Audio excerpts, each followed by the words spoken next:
Hola a todos, bienvenidos a este ciclo de diálogos, de conversaciones, a esta cápsula donde vamos a dialogar junto con Romina Conti, en este caso, sobre teoría crítica y trabajo social.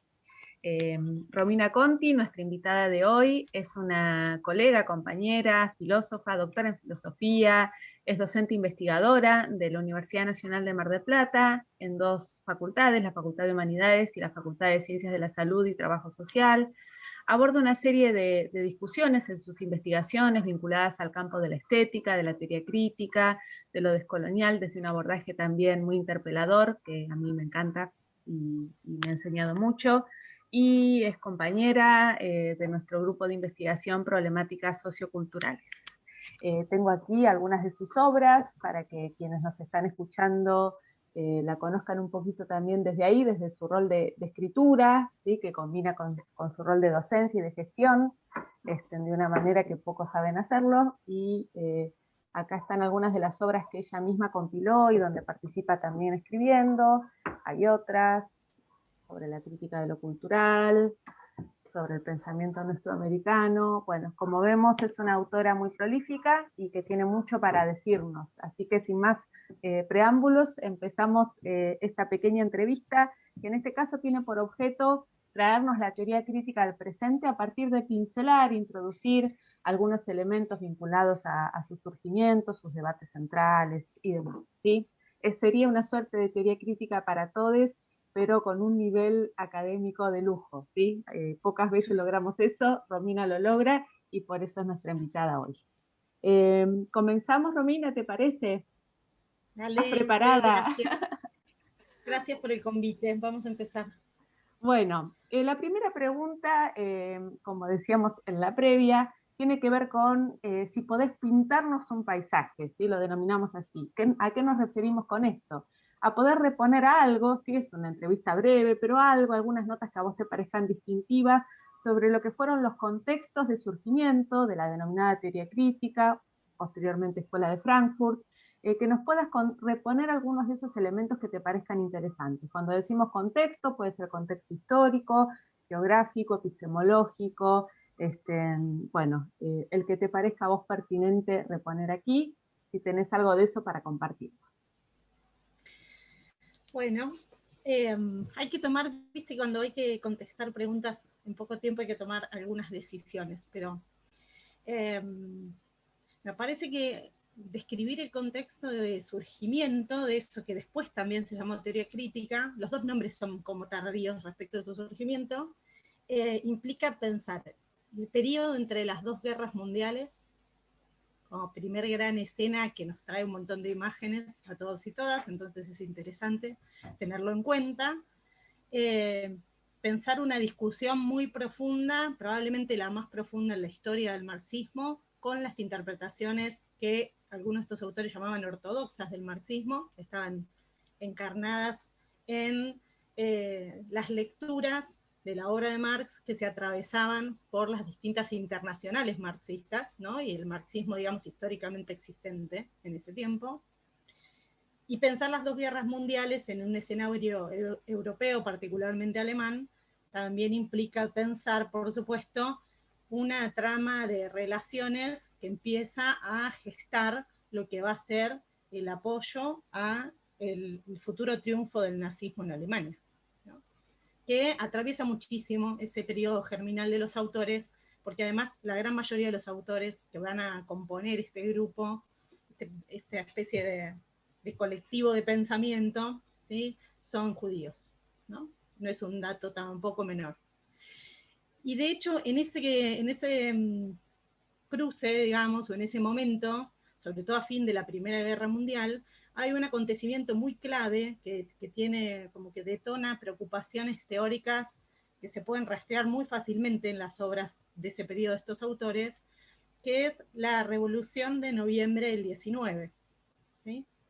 Que termina con una monarquía que instaura lo que se conoce con el nombre de República de Weimar. Esa revolución del 19 tiene protagonistas muy conocidos por nosotros y por nosotras, por ejemplo, Rosa Luxemburgo, que es asesinada en ese contexto, ¿sí? Y que además, por supuesto, es una teórica del marxismo con la que interactuaban muchos de estos filósofos y cientistas sociales, porque en realidad el grupo de Frankfurt es muy interdisciplinario desde el inicio. ¿Sí?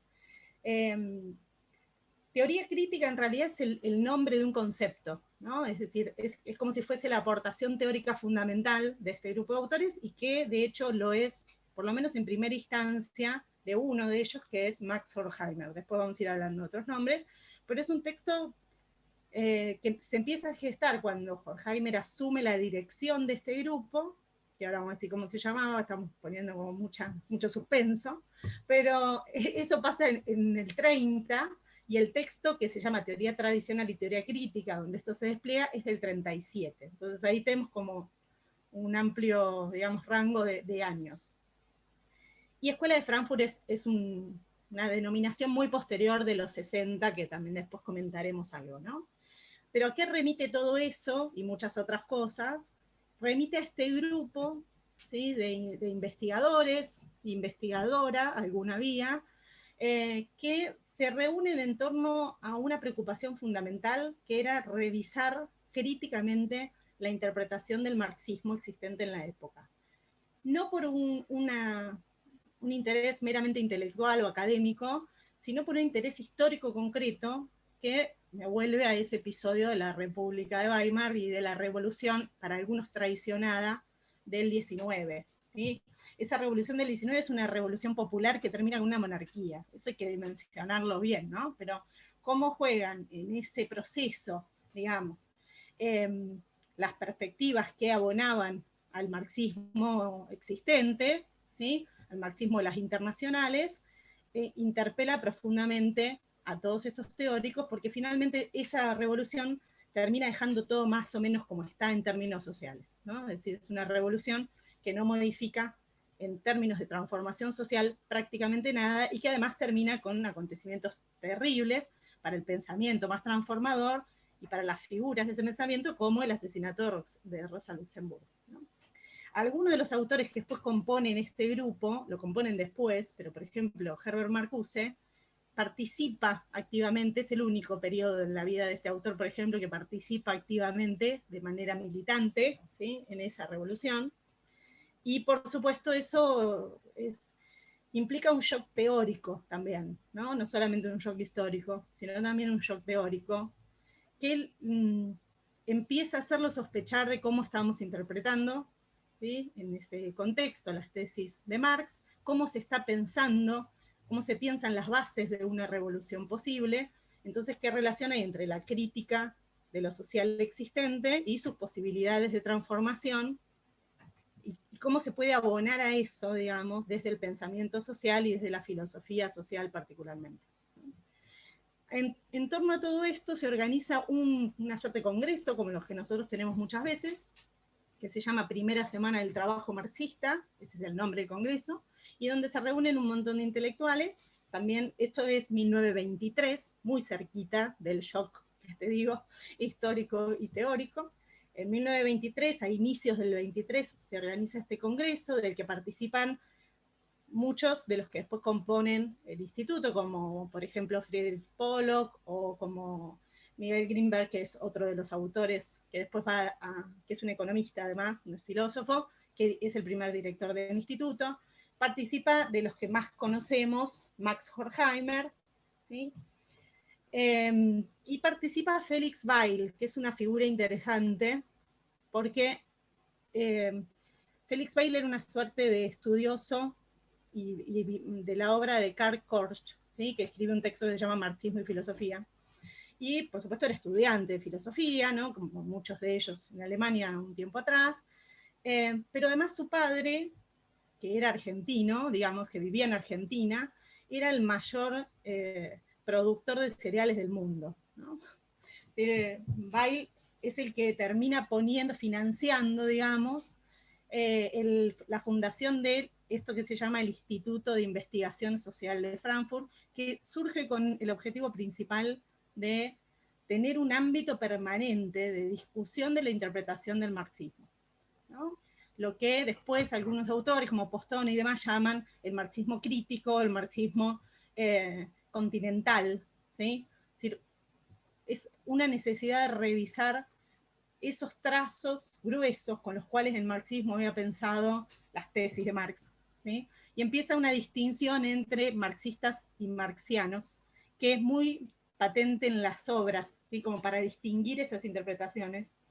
Es muy patente en las obras de la Escuela de Frankfurt en general, digamos, ¿no? De este conjunto de autores en general. Bueno, ahí, en ese contexto, porque tampoco me quiero extender mucho en eso, porque es súper rica esa parte de la historia, pero en ese contexto se empieza a conformar este grupo, que digamos tiene su auge o su mayor incidencia teórica a partir de la dirección que asume Horkheimer en el 30, ya prácticamente haciendo las valijas, digamos, porque también hay que pensar cómo del 23 al 30 se empieza a desplegar, ¿no? Todo un proceso que no es, que es muy complejo, ¿no? En términos sociales y culturales, y que termina con el acceso de lo que después va a ser el nazismo al poder, ¿no? Por el voto popular en inicio, no hay que olvidarlo, ¿no? Entonces, bueno, obviamente, después en el periodo posterior, donde ya esa corriente se va consolidando, empiezan a surgir un montón de ruidos institucionales con estos autores, y además el riesgo patente, ¿no? De la persecución por su carácter judío. Por lo tanto, empieza un proceso de exilio. Es súper interesante, y para no aportar mucho más del mapa histórico, del telón de fondo histórico, que no es la única construcción de pensamiento colectivo, ¿sí? De la filosofía alemana en esa época, ¿no? La llamada Escuela de Frankfurt posteriormente es contemporánea a otro conjunto de autores que se reúnen en torno a la obra de Wittgenstein, que se denomina el Círculo de Viena, que también tenía un montón de autores judíos, otra perspectiva filosófica, digo, acá el marxismo no tiene protagonismo, etcétera, pero sin embargo ambos grupos, ¿no? Son contemporáneos en sentido literal y tienen que exiliarse a raíz del nazismo, ¿no? En ese exilio los dos grupos lo viven de maneras diferentes. Es interesante que el único colectivo de pensamiento filosófico del siglo XX que mantuvo la ligación, digamos, de su espacio, de su lugar de enunciación. El instituto tiene una revista, ¿sí? Que es la revista del Instituto de Investigación Social, que la siguen publicando en el exilio. El exilio tiene muchas sedes, ¿sí? De distintos momentos, finaliza, digamos, en Estados Unidos, pero tiene un pasaje por Ginebra, por París, etc. Y que sigue articulado, digamos, y siguen vinculados los autores, incluso trabajando físicamente en el mismo espacio durante distintos momentos, hasta la vuelta a Alemania, muy posterior, después del fin de la Segunda Guerra, etc., ¿no? Es decir, que mantienen esa construcción de pensamiento colectivo que había sido original. Me quedo ahí, porque total después, cualquier cosa apuntamos otra cosa. Sí, y de hecho la segunda pregunta que tenía intención de hacerte va muy encadenada en lo que estás trayendo, porque así como que te pedíamos pintar un paisaje, también quería pedirte contar una historia, ¿no? Y ver también tu opinión respecto de las formas de contar la historia de la Escuela de Frankfurt. La más conocida, la hegemónica, es la de las tres generaciones. Hay algunos autores que hablan de una cuarta también, donde aparece un poco la pregunta por la cuestión de género, más materializada. Bueno, si nos podés contar un poquito algo de esa historia, en términos también quizás de tensiones, de diferenciaciones, de continuidades, si esto de las tres generaciones a vos te cierra o no y por qué. Bueno, algo de eso, de esa historia, alguna pincelada también, ¿no? Porque es una aproximación esto. Bueno, tengo siempre muchas reservas con lo de las generaciones, ¿no? No me he ocupado muy a fondo de los puntos por los cuales me parece infértil para comprender los aportes que los autores nos pueden decir, porque esa sería mi tesis, digo, no mucho más. Me parece que es un modo de estructuración histórica que permite ver ciertas continuidades, pero que también corre el riesgo de homogeneizar diferencias muy importantes en relación a lo que implica, bueno, un poco ese contexto de surgimiento como determinación de las teorías, porque ese contexto de surgimiento va quedando cada vez más lejos, ¿no? De hecho, Habermas, por ejemplo, dice que referirse a esta perspectiva como teoría crítica es correcto para las obras de Horkheimer de los 30, ¿no? Y para ese contexto de producción en el exilio, que en algunos autores puede ir un poco más, hasta el 50-60, pero ya no mucho más teoría crítica, ¿no? Particularmente porque vas a ver que en todas las enumeraciones de autores de las distintas generaciones, deja de ser tan heterogénea la constitución del grupo de pensamiento y la dinámica de producción. El Instituto de Investigación Social, como te digo, empieza con una dirección que no es de filosofía, después asume Horkheimer, tiene muchas experiencias de trabajo de investigación empírica de lo social, ¿sí? Con encuesta, con trabajo de campo, cosas que después las otras generaciones no lo vamos a ver más, digamos. Y además muy atravesada por la interdisciplina, lo que nosotros llamamos ahora la inter o la transdisciplina, ¿no? Muy atravesada por eso, no solamente porque cada uno de las propuestas teóricas o los proyectos de investigación que van a desarrollar se atraviesan desde la perspectiva de la economía, de la sociología, de la psicología, de la ciencia política, por supuesto, ¿no? de muchísimas perspectivas que no son filosóficas y que le aportan otras cuestiones, sino también porque tiene una finalidad explícita desde esa formulación del concepto de teoría crítica en Horkheimer, que es la emancipación social, un telos emancipatorio, como suele decir, ¿no? Una finalidad emancipatoria y de transformación social, que, vamos a decir, retrocede bastante en términos de constitución de la teoría en generaciones posteriores. Pero además después se arma un lío de caracterización de las generaciones, ¿no? Ese también es otro tema, y que por eso van a encontrar varias diferencias respecto de quién pertenece a qué generación, ¿no? Está claro que la primera generación son ese conjunto de autores que comparten el periodo, vamos a decir, 20 y pico, 30 al 50-60, y entonces ahí Horkheimer, Adorno, Marcuse son como los tres grandes nombres. Benjamin siempre está ahí mencionado, aunque nunca fue formalmente miembro del instituto, y tiene una relación un poco colateral, pero teóricamente muy cercana, ¿no? Por supuesto Krakauer también. Esa primera semana de trabajo marxista que yo mencionaba hace un ratito, discute muchas ponencias, digamos, pero sí, discute dos trabajos fuertes, que son el texto de Marxismo y Filosofía de Korsch y el texto Historia y Conciencia de Clase de Lukács, que si bien esos dos autores no forman parte de ninguna generación de Frankfurt, son, por supuesto, desde el inicio de sus discusiones, una perspectiva bastante importante, ¿no? Entonces hay esa primera generación, donde está también Pollock, está, por ejemplo, Leo Lewenthal, que también ha escrito bastante y suele ser conocido, para nombrar algunos de los que fuimos.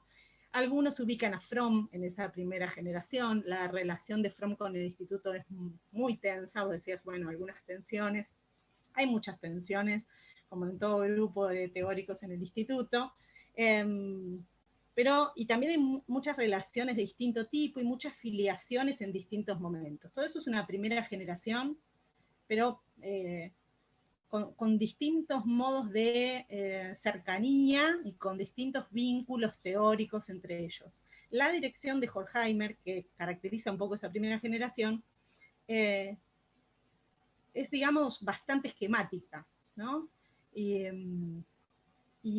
te diría indiscutida. Entonces, Horkheimer no solamente hacía la gestión administrativa del instituto, o proponía y consolidaba las tareas, como haría hoy cualquier director de grupo de proyecto de investigación o de centro de instituto, sino que además asignaba roles en esa investigación, ¿no? Por ejemplo, el de historiador de las ideas a Marcuse en algún momento, ¿no? El análisis económico a distintos autores, y esa distribución de tareas, había una distribución de trabajo muy específica, daba también lugar a que uno, y esto lo vemos ahora, pudieras atravesar un problema que estaba pensando en ese momento este conjunto de autores en distintas obras, y que los conceptos no fueran propiedad de uno o de otro. Al contrario, digamos, por ejemplo, de teoría crítica hablan todos, es un concepto que si querés le pertenece a Horkheimer, ¿no? Pero de muchísimos conceptos que aparecen en una u otra obra, es bastante colectiva la producción del pensamiento. ¿no? Cosas que no se da, a pesar de que tienen muchos vínculos de discusión, en las generaciones siguientes. Como hasta una segunda generación, creo que es correcto, digamos, sistematizar. Ahí es donde aparece Habermas, por supuesto, en esa segunda generación, que Habermas es un discípulo directo de esta primera, digamos, y discute muchas cosas con la primera generación. En esa misma generación está Axel Honneth, está Oscar Necht, está Albrecht Bellmer, que muchos de estos autores que estoy nombrando todavía están vivos, ¿no? Porque estamos hablando justamente de este siglo apenitas pasado, ¿no? Está, por ejemplo, Albrecht Schmidt, que es un autor poco leído pero muy potente. Y después podría haber una tercera generación, que es lo que muchos denominan, donde está, por ejemplo, una de las autoras que además dirigió, creo que todavía sigue dirigiendo, la revista del instituto, que se sigue editando, que es Seila Bejavid, donde, por ejemplo, está Christoph Menke, Martin Sell, bueno, algunos otros autores, muchos de ellos trabajan, Julian Reventich, capaz que Julian la que ahora dirige la revista, que trabajan en una teoría crítica de la cultura, donde la teoría crítica económica, digamos, se ha desplazado un poco de la centralidad, que obviamente al principio también era muy fuerte, pese a que el acento estaba puesto en las transformaciones culturales, porque la pregunta aglutinante de esa primera generación, por la experiencia de Weimar y por la experiencia de la Primera Guerra y por su crítica del marxismo, sigue siendo cómo recuperar algo que algunos de los autores llaman el poder de negación, ¿no? La posibilidad de negar lo dado como la única forma posible de organización social, ¿no? Y en esa necesidad de recuperar el poder de negación, pensar cómo se va instalando como absolutamente consolidado, digamos, como una verdad inmutable, estos lineamientos históricos del capitalismo que Marx discutía, empieza a ser una pregunta fundamental. Y ahí es donde la cultura, en general, empieza a cobrar mayor protagonismo, ¿no? Y eso también obliga a revisar justamente las tesis de Marx. ¿Cuál es el margen de determinación desde lo que Marx podría llamar la estructura y la superestructura? Si verdaderamente la transformación social está limitada la dinámica de la transformación social deviene de esas formas, ¿no? O dónde se instalan, por ejemplo, las formas de control de capitalismo avanzado, que es lo que ellos analizan, o algunos lo llaman el capitalismo industrial, que es una fase previa a la que nosotros analizamos de capitalismo, por supuesto.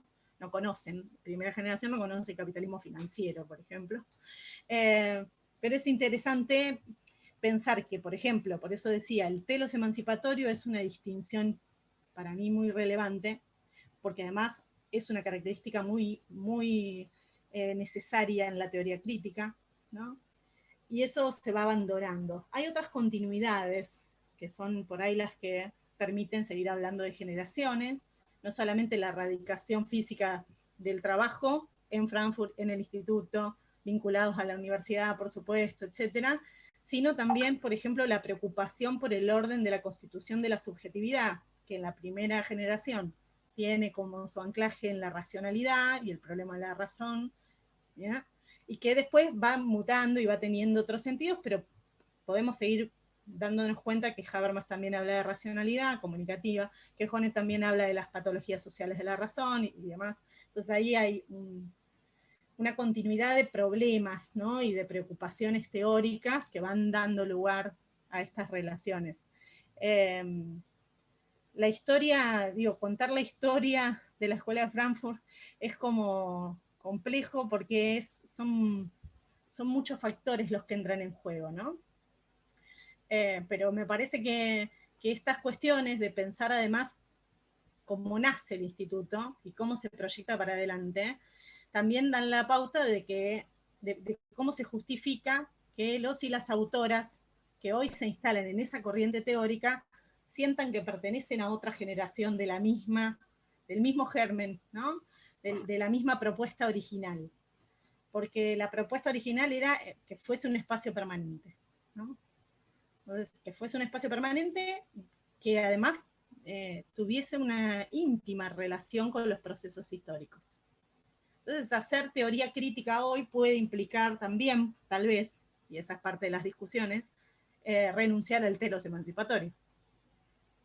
¿No? Hay quienes pensamos que no, pero hay quienes piensan que sí.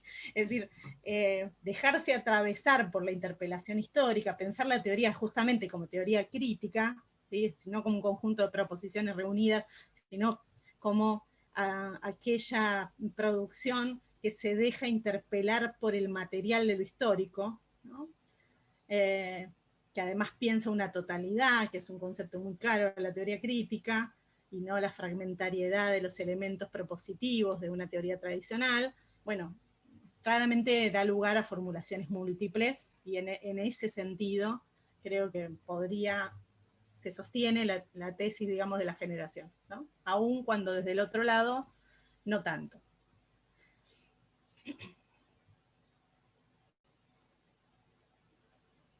Qué ganas de tener todo la mañana para seguir charlando. Te voy a pedir, Romina, para cerrar esta entrevista que nos deja un montón de puntas, ¿no? Para seguir pensando. Pensaba también en esta ironía de la historia y aquel 19 y este último 19 prepandémico, donde también en Latinoamérica se sucedieron y se están sucediendo tantas revueltas, no sé si llamarlas revoluciones, ¿no? Ese nombre también tiene toda otra historia en la propia Escuela de Frankfurt, ¿no? Eh, pero bueno, si nos podés dejar como cierre, como regalo para abrir nuevos diálogos para todos los que vean, escuchen y dialoguen con este diálogo. ¿Algún concepto, alguna idea que te parezca, creo que ya las nombraste, para ahí la oportunidad de decir algo más sobre eso, que te parezca con potencia interpeladora para los actuales contextos y para las disciplinas que intervienen en lo social, que en principio creo que son todas, esto ya lo hemos discutido en más de una ocasión, es bastante, digamos, complicado decir que algunas intervenimos y otras piensan, ¿no? Pero más allá de eso, desde el lugar del trabajo social también, ¿no? Un lugar que vos también habitás, porque hace muchísimos años que trabajamos transdisciplinariamente en estas cuestiones. ¿Qué te parece que la teoría crítica tiene para interpelar el trabajo social y también, por qué no, el trabajo social a la teoría crítica, en esta idea de trabajo permanente, ¿no? Que supone posicionarse desde ahí? Está buena la pregunta, re buena la pregunta.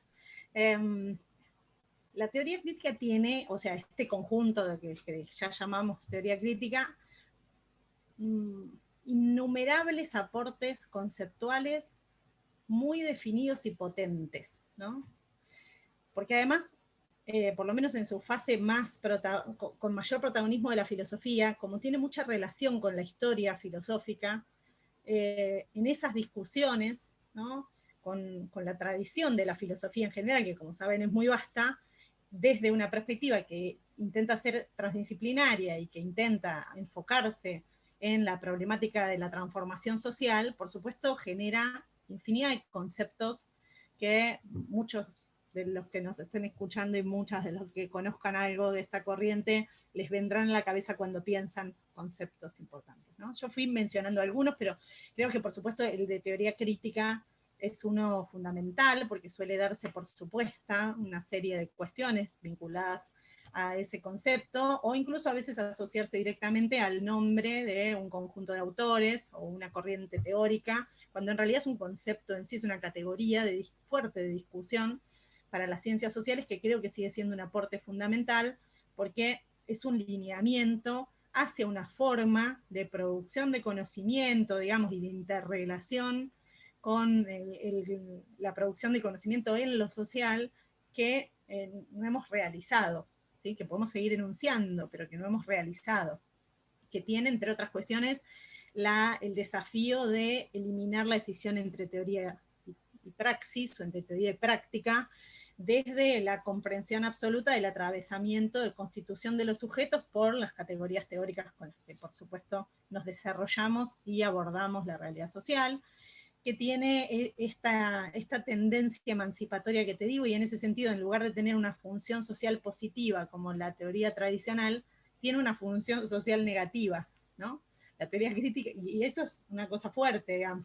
La teoría crítica se propone ahí en el 37, la propone Horkheimer, o ya casi en el 30, como esa necesidad de no obrar al servicio de lo existente, ¿no?, sino de la transformación de lo existente. Entonces el teórico, la teórica crítica, no tiene como fin la interpretación, y esto probablemente suene a tesis 11 de las tesis sobre Feuerbach de Marx, pero cómo se juega, digamos, es a partir de esa función negativa de la teoría, ¿no?, que hemos como dejado de lado en muchos sentidos. Me parece que ese es otro concepto, el concepto de negación es otro concepto fuerte y muy transversal a todos los autores. Tal vez en la primera generación donde mayor fuerza cobra es en el pensamiento de Marcuse, particularmente, porque es justamente lo que pretende con muchas de sus obras más conocidas. Marcuse es un autor que se hace muy conocido en los 60, en el contexto del 68, pero un poco antes también, con obras así muy representativas, pero la preocupación es la posibilidad de recuperar el poder de negación en tanto fuerza subjetiva de transformación social, ¿no? Entonces, y después tiene mucho peso en las obras de Adorno, en el pensamiento de Adorno en particular, porque le permite formular lo que Adorno llama la dialéctica negativa, ¿no? Un concepto también bastante complejo que podríamos desarrollar en otro momento, pero que tiene que ver con recuperar esa posibilidad negativa de la dialéctica de origen hegeliano, pasando por el giro materialista del marxismo en esa concepción, pero sin momento de superación, sin definir, digamos, el tercer momento de esa dialéctica, yo digo clásica, y la clásica es más vieja, ¿no?, pero de la clásica de Hegel, que implicaba una suerte de momento de reconciliación y de superación de los anteriores, ¿no? Habitar la negación para que habilite algo que no podemos definir de antemano. Y ese es un poco el objetivo y si querés, una de las características más cuestionadas de la teoría crítica de la Escuela de Frankfurt como aporte a las ciencias sociales y a los procesos de transformación social, que nunca dijo, ¿no?, y de hecho ellos mismos se censuraban cuando alguno estaba por decir algo, en ese sentido, porque es una tentación permanente, qué era lo que había que hacer, ¿no? Nunca dijo, todo esto está mal, esto está mal por esto, y por supuesto de ahí desarrollan con muchísima minuciosidad y con mucha fertilidad teórica qué es lo que está mal en términos de atravesamiento de nuestras condiciones de vida, no solamente en términos individuales, de la subjetividad, etcétera, sino por supuesto en términos de relaciones sociales y de relaciones de vinculación en torno a nuestro quehacer, ¿no?, cotidiano y comunitario, ¿no?, y mucho de lo que está, de por qué está mal, ¿no?, que además uno de los criterios por los que está mal es básicamente porque está absolutamente alejado de la realización y la felicidad de los seres humanos, es decir, la apelación a la felicidad, que es un concepto que hay que trabajar bastante, pero quiero que quede presente, ¿no?, es un poco el parámetro. La teoría crítica se preocupa por eso, digamos. La primera generación se preocupa porque todo lo que venimos conformando como sociedad no nos conduce a la felicidad, no nos conduce al placer, no nos conduce a la solidaridad, no nos conduce a lazos de fortalecimiento subjetivo y comunitario. Eso es lo que llaman irracional, ¿no?, por ejemplo, ¿no? La sociedad irracional es esa, que además todavía seguimos conformando, ¿sí?, y todavía sigue atravesando nuestras existencias, lo que hace que sea un poco innecesario explicar la actualidad como de alguno de estos planteos. Probablemente como es innecesario explicar la actualidad del pensamiento de Marx, también, ¿no? Pero bueno, acá tenemos un análisis ya mucho más cercano a elementos que Marx no llegó a ver de esa consolidación del capitalismo. Creo entonces por eso que el concepto de teoría crítica es fundamental, y ese texto es muy legible, el del 37, y lo súper recomiendo, teoría tradicional y teoría crítica.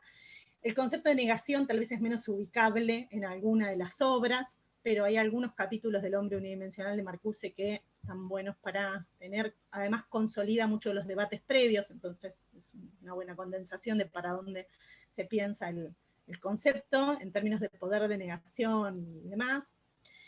Y si tuviera que elegir otro concepto, porque me parece como, no sé, inabandonable, es el de la racionalidad, ¿no? No es un concepto en sí de la teoría crítica, sí el de racionalidad instrumental, por ejemplo, que es el que propone Horkheimer, un texto del 40 y tanto. Ahí Horkheimer hace una crítica de la racionalidad instrumental, pero ¿por qué me parece que es importante? Porque es uno de los aportes que nos permiten pensar cuáles son los obstáculos concretos en la estructura de nuestra subjetividad para poder hacer una evaluación crítica, ¿no? Y crítico, que no es un concepto escindible para mí en la teoría crítica, porque tiene que ver con todo esto, pero la crítica no tiene que entenderse en términos de los alcances o las posibilidades de conocimiento de la razón, como era entendido en la modernidad a partir de Kant y demás, no es esa la crítica de las críticas de Kant, ¿no? Condiciones de posibilidad del conocimiento, ni tampoco como, bueno, señalamiento de aspectos negativos, sino que crítica es entendida en el sentido marxiano, dicen ellos, como crítica de la economía política, ¿no? Es decir, que nos obliga a pensar que crítica es siempre atender a las condiciones materiales. Creo que la cuestión de la racionalidad implica eso, ¿no? Cómo recuperamos esa posibilidad de pensamiento crítico que implica trascender lo existente, por eso esa función negativa está relacionada con eso, cómo lo recuperamos, y en Horkheimer es esa distinción entre teoría, entre racionalidad instrumental y racionalidad plena o sustantiva, como la opone en esa obra, pero por ejemplo en Marcuse es una racionalidad estética, ¿no? Porque repone, que también estaba en Horkheimer esto, pero lo nombraba de otra manera, repone la dimensión de la sensibilidad, la dimensión del patos, de la pasión, la dimensión que siempre estuvo como reducida, porque no supo mucho qué hacer el capitalismo con eso, más que convertirlo en mercancía, por supuesto, que es básicamente lo que hace con todo, ¿no? Ahora, eso como fuerza negativa, para Marcuse tiene un potencial, y entonces habla de racionalidad estética, pero después en la segunda generación Habermas va a hablar de racionalidad comunicativa, y también Honneth va a trabajar sobre el problema de la racionalidad y la relación con el reconocimiento. Entonces me parece que también es un buen concepto para atravesarlo, un poco todo ese recorrido más general. Y después esto de las interpelaciones, que es lo que me parecía súper importante de tu pregunta, y ahora me quedó re poquito tiempo para ir ahí. Bueno, no voy a ir sobre lo que la teoría crítica puede aportar a las ciencias sociales en general, porque es parte, digo, de las ciencias sociales, no está fuera, ¿no? Me parece que el trabajo social también, desde ese surgimiento de la teoría crítica, y cuando lean o escuchen, porque hay algunas cosas grabadas, algunas conferencias de estos autores que se encuentran en YouTube y que les recomiendo, se van a dar cuenta que hay mucha cercanía con el modo trans o indisciplinar de teorización y de abordaje que el trabajo social constituye, sobre todo ahora, ¿no? Porque por supuesto sabemos que tiene otras fases del trabajo social, pero creo que ahí hay un punto de contacto fundamental, que es el que a mí me llevó a, no voy a decir enamorarme, pero casi, del trabajo social de hace mucho tiempo, ¿no? Empezar a encontrarme con una, no sé si llamarle disciplina, justamente me parece que no, pero con un campo de las ciencias sociales, con un anclaje en la intervención y en la acción inédito en las otras ciencias sociales. Para mí no es que muchas intervienen, sí, muchas intervienen en un sentido más metafórico, ¿sí? No todas intervienen como interviene el trabajo social, y me parece que la interpelación que el trabajo social le presenta a la teoría crítica es una que ya algunos de esos autores, como Marcuse, que ya lo nombré mucho, pero como sabes es mi favorito, ya habían visto, digamos, ya habían tenido que vérsela, ya habían discutido con Horkheimer, con Adorno, de che, yo algo tengo que decir igual, está todo bien con la negación, pero por lo menos tengo que decir que lo tiene que definir quién, ¿no? Lo que viene, por lo menos tenemos que poder decir algo. Y el trabajo social interpela desde ese lugar. la negación está bien para la teoría, la mera negación, ¿no? Pero el trabajo social lo vive cotidianamente, es necesaria esa instancia del direccionamiento de lo que viene, porque las vidas humanas de las que estamos hablando, en este tejido de negaciones posibles, se atraviesan con acciones y con situaciones de vida que tienen que tener también decisiones cotidianas, ¿no? No es que podemos poner un stand-by y dejar que a ver qué pasa con la negación cuando consiga poner en tela de juicio todo lo que existe, ¿no? En una entrevista le preguntan a Marcuse bueno, ¿qué pasaría con la sociedad si se logra, digamos, avanzar sobre la consolidación del capitalismo y de las formas sociales existentes, si se quiebra la unidimensionalidad de la sociedad, ¿no? ¿Qué viene después? Y Marcuse, haciendo referencia a Angela Davis, que además había sido estudiante suya y por la que Marcuse sentía una gran admiración, dice, bueno, esa respuesta me la dio una vez una joven negra que me dijo que en ese momento seremos capaces de decidir cómo queremos vivir. Esa es una respuesta sin respuesta, pero me parece que es la respuesta que el trabajo social habilita todo el tiempo con aquellos con quienes interactúa, ¿no? Esto está, así no es, bueno, ¿cómo querés que sea? ¿No? ¿Cómo queremos que sea? Y empecemos a trabajar como queremos que sea, primero desde el deseo, por supuesto, porque es el principal motor, y después consiguiendo las formas de llevar eso adelante. Me parece que es una interpelación indispensable. Bueno, me emocionaste, Romina Conti, la verdad. Te agradezco un montón, mucho para seguir trabajando y bueno, tenemos la suerte de poder seguir haciéndolo, así que nos reencontramos en otros espacios y gracias a quienes escucharon y compartieron con nosotras estas reflexiones. Adiós. Bueno, muchísimas gracias, Euge, y gracias a todos. Chau, chau.